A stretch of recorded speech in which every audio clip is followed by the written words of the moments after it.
alam na kung saan ang gagaling, upang pabaliktarin o kaya ay bigyang kasinungalingan daw ang ginawa na pagbubulgar ni alias Rene sa mapangwasak, binayaran at pandaraya na tanim witness style na mandrugas nitong isang senador na ina-allege seriously na nai-involve sa modus operandi para lamang mawasak po ang ilang mga personalidad at mga political figures sa ating bansa, the likes of Pastor Apollo Kibuloy ng Kingdom of Jesus Christ na kanyang ina-associate na tinatawag niyang Kibuloy Duterte bangungot chori niya ng crime group sa Davao. Nag-video yan sa loob para i-guide ang mga operatiba ni General Diwata sa hinahanap po nila ang heartbeat. O si alias Jackson or Edward Masayon, ginamit na po yan noon last year at ipiniresenta yan as alias Jackson ni tanim witness Queen according to alias Rene, Senator Hontiveros, na witness daw niya laban sa Kingdom of Jesus Christ kay Pastor Kibuloy, kay Pangulong Rodrigo Duterte at kay Vice President Sara Duterte. Magandang araw po sa inyong lahat. Reaction Update PH nagbabalik na. Paganda ho ng pag-uusapan natin ngayon mga kapatid. Walang iba, ito pa rin ng issue ni Risa Hontiveros. Dito mga ka-update, may balak pa talagang tumakbo itong si Risa Hontiveros sa 2028 presidential election. Mantakin po ninyo, ayan po siya mga ka-update. 3% lamang ang nagkakagustong iboto siya. Samantala mga ka-update, ito pa rin ang ating VP Sara na lagi pa rin nangunguna sa presidential survey na mayroong 35%. Kasunod naman po nito si former Vice President Leni Robredo. And kasunod naman po si Senator Bongo Maculit. And sunod-sunod na po sila si Tulfo, si Romualdez na Bonjing and mga kabit. Kasunod po nito mga kabit, pag-uusapan din ho natin ito nga pong si Ka Eric kung saan sinuplak niya itong si alias Rene, pating lalong-lalo na itong si Claire Castro at walang iba kundi si Hontiveros mga kapatid. Kaya mga kapatid, pakinggan ho din natin ang magiging pahayag dito ni Ka Eric. Sa kasagsagan po ng pagsasagawa ng state terrorism attack sa Kingdom of Jesus Christ sa mga religious workers, civilians, kabataan, kababaihan na nandun po sa compound ng cathedral ng Kingdom of Jesus Christ. Itong si Edward Masayon po was identified na pinadamitan po ng damit ng Type B uniform ng police. Sa panahon po ng ground commander ay si General Diwata Torre. At ito ngayon ay siya pala si alias Jackson na piniresenta ni Senator Madam Chair tanim witness according to alias Rene, Risa Hontiveros. Ayan. Okay ang pangalan ng isa nating liwanag sa dilim.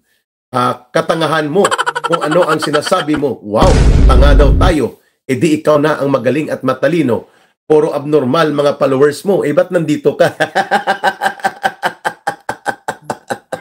Ba't nandito ka? No, di ba? Abnormal daw mga followers natin, sabi ni walang liwanag sa kanyang kadiliman. Okay? Sige mga kababayan. Sabi ni Let's Sayer, good evening Ka Eric, shout out from Banga Aklan.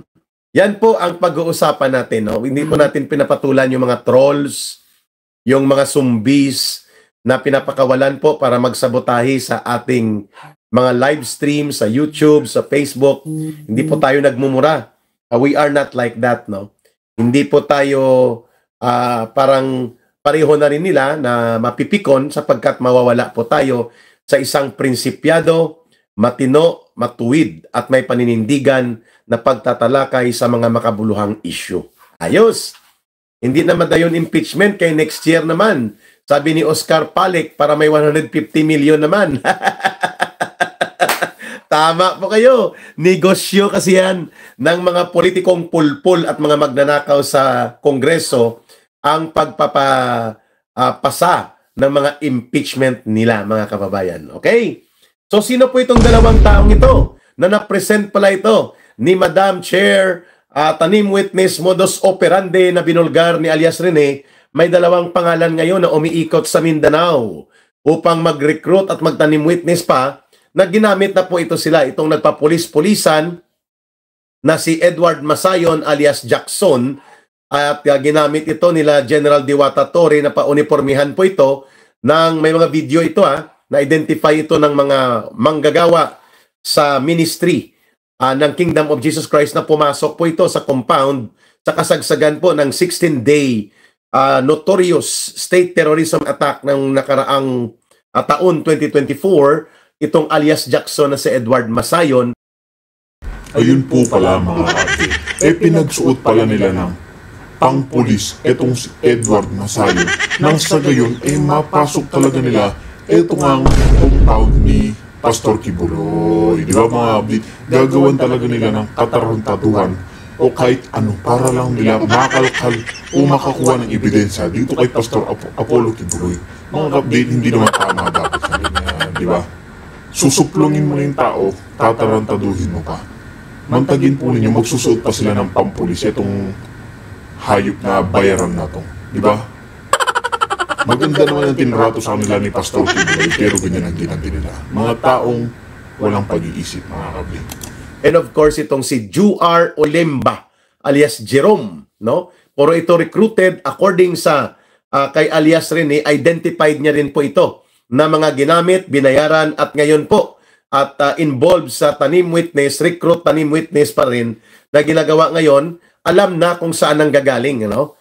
Upang pabaliktarin o kaya ay bigyang kasinungalingan daw ang ginawa na pagbubulgar ni alias Rene sa mapangwasak, binayaran at pandaraya na tanim witness style na mandrugas nitong isang senador na ina-allege seriously na nai-involve sa modus operandi para lamang mawasak po ang ilang mga personalidad at mga political figures sa ating bansa, the likes of Pastor Apollo Kibuloy ng Kingdom of Jesus Christ na kanyang ina-associate na tinatawag niyang Kibuloy Duterte bangungot teory niya ng crime group sa Davao. Maliban dyan, mga ministro ni Pastor Kibuloy at ng Kingdom of Jesus Christ, sinira din po niya.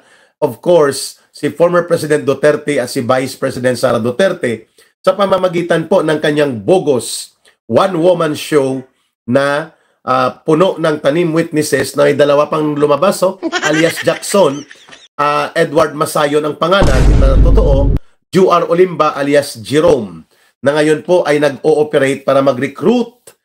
Natukoy po ito at natumbok na nasa Davao at Mindanao area sila nung nakaraang mga ilang araw upang kausapin, pilitin at i-bribe, suhulan at magdagdag ng tanim witness, no? Sunod balik ka sa bush pick up ta ka, sabi ni Oscar Palik. Thank you sa Houston ang ibig sabihin ni Oscar Palik. Okay, thank you Oscar. Goring Gregorio, ka Eric watching from Davao, and Marge Ford. So masaya pong pag-uusapan natin. Isa pa to dito. Unahin po muna natin itong itong fake news factory na ang address po ay Malacanang Palace. At ang kanila pong pinaka masugid at pinaka-aktibo na fake news mill operator nagngangalan pong Aling Claire Castro. Okay? Napamura tuloy si Joby Arcalis. Sabi niya, P.I. Kahontiveros, nuk-nukan ka ng kasamaan. She's a pure 100% devil. Tapos may devil figure pa. Galit na si Joby Arcalis. Terminal C, kay United Airlines ka Eric. Opo, Oscar Palik, thank you for your generosity. So, mga kababayan, ito po ang ating nakita. Nagkakaroon po ngayon ng pagkakabulgar itong ginagawa ni Aling Claire Castro dahil siya po ay kinumpronta ni Eden Santos ng Net25, no? At very controversial po ito, no? Yung ginawang sulat ng Presidential Propaganda Office nila J. Ruiz at ni Aling Claire Castro na pinadala nila ang pamunuan ng Net25 na kung pwede tanggalin na dyan bilang deployed as a journalist to cover the Malacanang news beat itong si Eden Santos. Magulo pa rin, walang katahimikan niya. Makinig ka lang dito kay Eric, Ma'am Elena. para po kayo po ay mabigyan ng kaliwanagan at magabayan po ang inyong pag-unawa sa nangyayari sa ating bansa. We need to be updated and we need to keep ourselves informed so that we can make a proper and yung appropriate informed discernment o pag-unawa para hindi po tayo malito and we cannot be becoming weak in our own principled na pagtindig para sa ating bayan. Okay po, Ma'am Elena? So una po, ano po ba ang kadahilanan kung bakit pinapatanggal ni pambansang tagapagtahol o barker ni Marcos na si Aling Claire Castro, itong si Miss Eden Santos ng Net25, no? And by the way, nag-react na po ang Malacanang press corps after 3 days at least, kahit papaano po, may reaksyon na tayong narinig dito sa Malacanang press corps na nababahala po sila, although medyo malamya, no? It's very avoiding a confrontational stance on the real meat and matter of the issue ng panggigipit at pangaharas ng Malacanang sa isang legitimate and duly established na personality sa mundo ng media, itong si Miss Eden Santos, just because hindi kakayanin ng powers ni Aling Claire Castro. Ang kanyang no holds barred, straight to the point, direct to the messenger na pagtatanong po sa loob ng mga press briefing ng barker ni Marcos at propagandista niya na si Aling Claire Castro.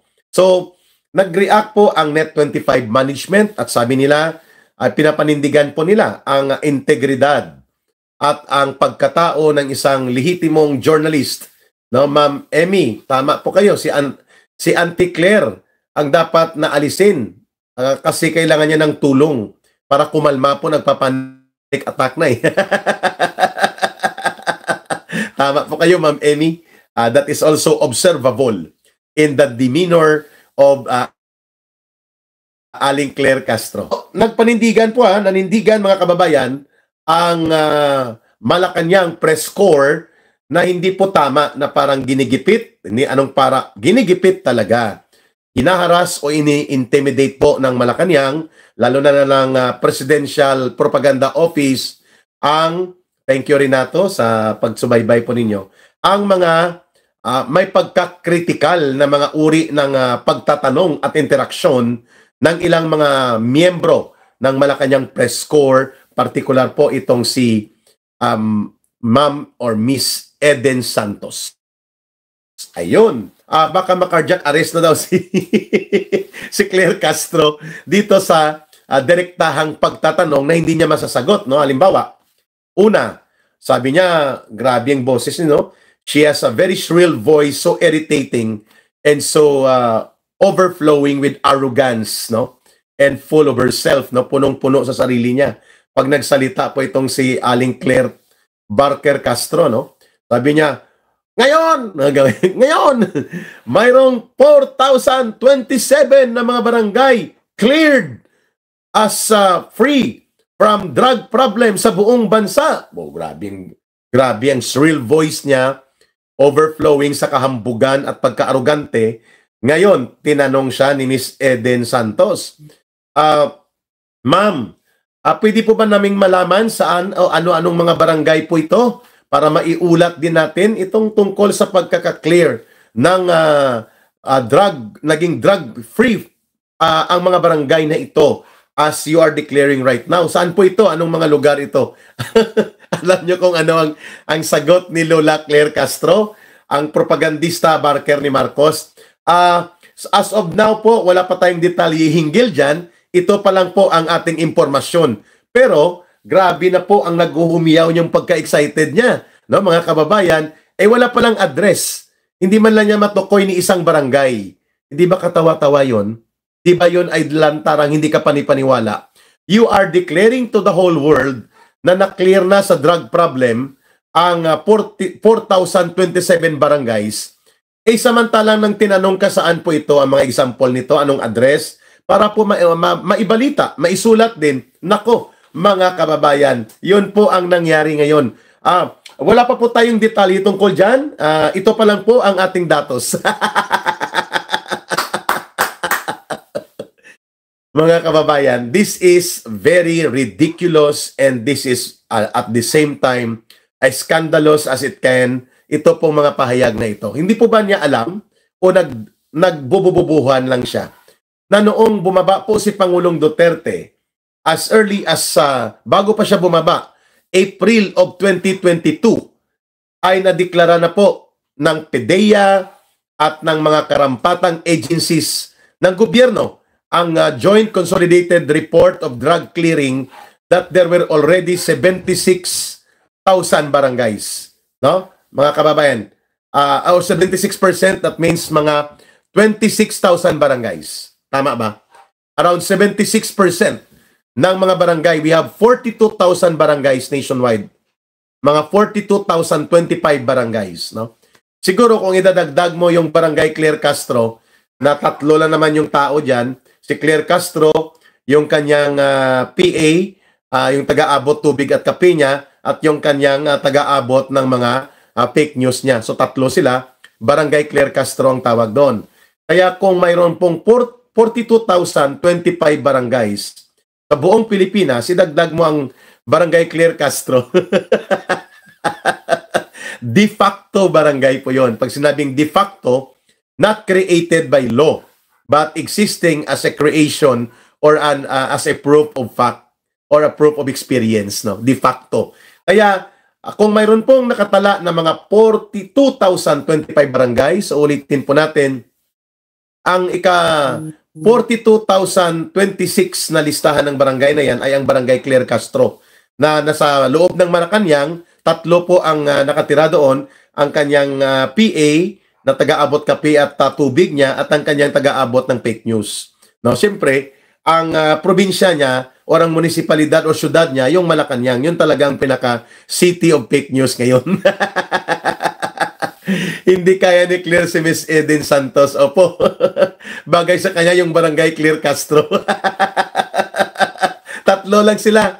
So, out of 42,000, mahigit na barangay na ito, 76% were declared or was declared at ang numerical value po niyan, mga 26,000 barangays. Out of 42,000 barangays po, ay nadeklara ng Joint Consolidated Drug Clearing Board na pinapangunahan po ng PDEA, Dangerous Drugs Board Authority, at iba pa pong security sector. Bago po bumaba si Pangulong Rodrigo Duterte, there was a consolidated report published. Issued po ito ng gobyerno mismo.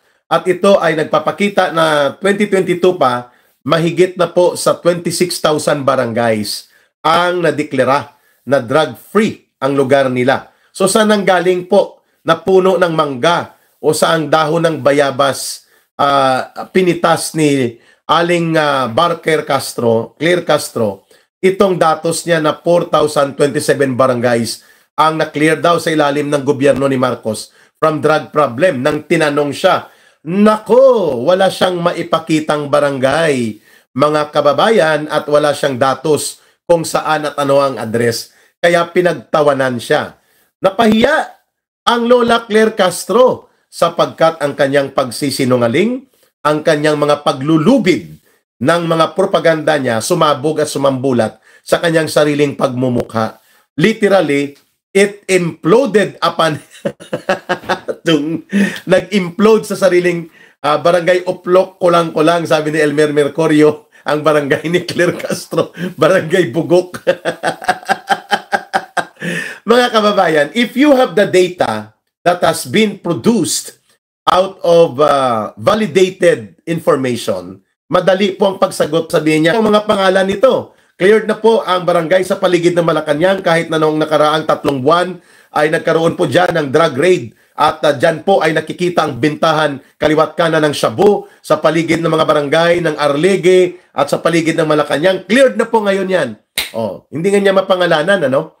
Meaning to say, if you cannot provide details, if you cannot explain the information, better not to use it for your propaganda. dahil yan po ay sasabog sa iyong mukha. Mabuti lang kung hindi magtatanong ang taong bayan at kagaya po ng pagtatanong nitong isang seasoned journalist na si Miss Eden Santos, edi napahiya tuloy si Aling Claire Castro. Sumambulat po sa kanyang pagmumukha ang ito pong tinatawag na maruming laro niya sa propaganda using fake news. So, mantakin mo, 26,000 na po na mga barangays ang na-clear sa buong bansa as early as 2022. So kung nag-clear ulit ito sila Claire Castro sa ilalim ni Marcos, anong ibig sabihin sa loob ng 2 taon at kalahati ni Marcos, bumalik lahat ng mga droga? Kaya nag-clear sila lahat? Hindi niya ma-explain eh. So lahat ng mga droga, which is yun naman talaga po ang common na publicly accepted ngayon na pagtingin na pag-upo ni Marcos po, ang nagpa-fiesta at sayang-saya at tuwang-tuwa ay ang mga sindikato sa droga. Ang mga sindikato, pati ako makadlaw man sang barangay Claire Castro. 3 lang sila doon ha. Gawa-gawa niya lang para may masabi sa madlang people, suplak tuloy. Sabi ni Cruz Maria Soledad. Tama po kayo. If you have the factual information, you can provide details spontaneously. Like itong sinasabi ko, mayroon po tayong impormasyon na itong si alias Jackson, na Edward Masayon sa real name niya, at itong si Ju R. Olimba alias Jerome ay mga nagamit na pala ni Senator Hontiveros sa kanyang ini-expose ngayon ni alias Rene na modus operandi sa tanim witness. At ngayon po, ito po ay pumunta sa Davao, sa area po ng Mindanao upang mag-recruit ng additional tanim witnesses. At ito po ay ina-identify din po ni alias Rene. At ito ay nakita ko rin sa video, itong si Edward Masayo nagsuot ng police na uniform type B. Yung blue na t-shirt, light blue, at tapos may word na police, at tapos naka parang warmer pants na dark blue, at naka sneakers. Nagpakilalang police din siya sa kanyang forma. Nag-video yan sa loob para i-guide ang mga operatiba ni General Diwata sa hinahanap po nila ang heartbeat. O si alias Jackson or Edward Masayon, ginamit na po yan noon last year. At ipiniresenta yan as alias Jackson ni Tanim Witness Queen, according to alias Rene, Senator Hontiveros, na witness daw niya laban sa Kingdom of Jesus Christ kay Pastor Kibuloy, kay Pangulong Rodrigo Duterte at kay Vice President Sara Duterte. At mayroon pa po siyang isang si Joe R. Olimba, mga kababayan, na si alias Jerome. So, pag ako po yung nagsabi ng mga impormasyon, bine-verify ko po ang pagkatao, ang lugar, ang pinanggalingan, at ano po ang circumstansya. Ganyan po. Kaya itong 4,027 barangays cleared. Nagsumabog po mga kababayan sa mukha ni Claire Castro at idineklara po itong fake news talaga nang siya ay kinompronta ni Eden Santos ng Net25. Ito pa, Ma'am Banji, hello from Gigi. Ayan, naririnig tayo ni Gigi. Kung naririnig niyo pong background ni Ka Eric na may si Gigi po yan at si Jiki Jones. Si Tita Banji po ay acting president ngayon ng Patriotic Filipinos USA. Kaya si Gigi po nandyan yan, yun ang kanyang stress reliever at ang kanilang mga aso pong ina-adapt at inaalagaan. Dito po lalo yung mga abused na mga aso sa area po ng Queens, New York. No? Ganyan po ang puso ng mga Pilipino natin kagaya po ni Tita Evangeline Jones Legaspi. Ayan, si Gigi yun ang pangalan. Kay Ma'am Weng po, si Sas naman po ang kanyang alaga doon. Kay Doc Elmer po sa New Jersey, si Frederick at si Boo. Kilala ko na, no? Yung mga alaga ng mga Pilipino natin. Weng Inohales, nandyan ka na. Minention ko dito ng alaga mo ay si Sas. Not the Sas Rogando Sasot, na kinasuhan na naman din ng cyber libel complaints ni Commodore J. Tariela. Yan, namimiss ka ni Saska Eric. Yeah, I will find time to sleep over dyan sa lugar po ninyo sa Bronx, New York. Ma'am Weng, before po ako magbiyahe, kung kailan man po yun, secret. Okay, let's proceed po. dito sa pangalawang pagsambulat ng pagkakabulgar ng fake news operation ng Malacanang. Sabi niya sa isang briefing niya, no, kumakalat din ito, sabi ng pambansang tagapagtahol na barker ni Marcos na si Aling Claire, mayroon na po tayong 607 bahay silangan na para po sa mga drug rehabilitation centers na ipinagawa ng gobyernong ito. Aba, hindi nandun si Ma'am Eden Santos ng Net25. Tinanong siya during the open forum Q&A, question and answer. Ma'am, pwede po ba naming malaman saan po ba itong mga address ng bahay silangan para po ma-report natin ng maayos at ma-promote din po natin. Parang ganun ang tanong sa kanya. Sa ngayon po, hindi ko pa hawak ang mga detalye. Yan pa lang po muna ang maibibigay ko sa inyo. Bukas or mamaya ko pa pag-uusapan, JF Official, tungkol dyan sa plano ni Gibo Teodoro na magpalagay ng ammunition depot. Dyan po, depositoryo ng mga bala at bomba sa Subic Naval Base dati na pinoposisyonan ng Estados Unidos. At ang kanyang idiniklara din po ni Defense Secretary Gibo Teodoro na nagmamando siya as if mas poderoso pa siya kay Donald Trump at kay sino pang mga presidenteng malalakas sa ibang bansa na mag-denuclearize daw muna ang China para po sila ay maging ligtas daw ang rehiyon ng Asia-Pasipiko. Wow!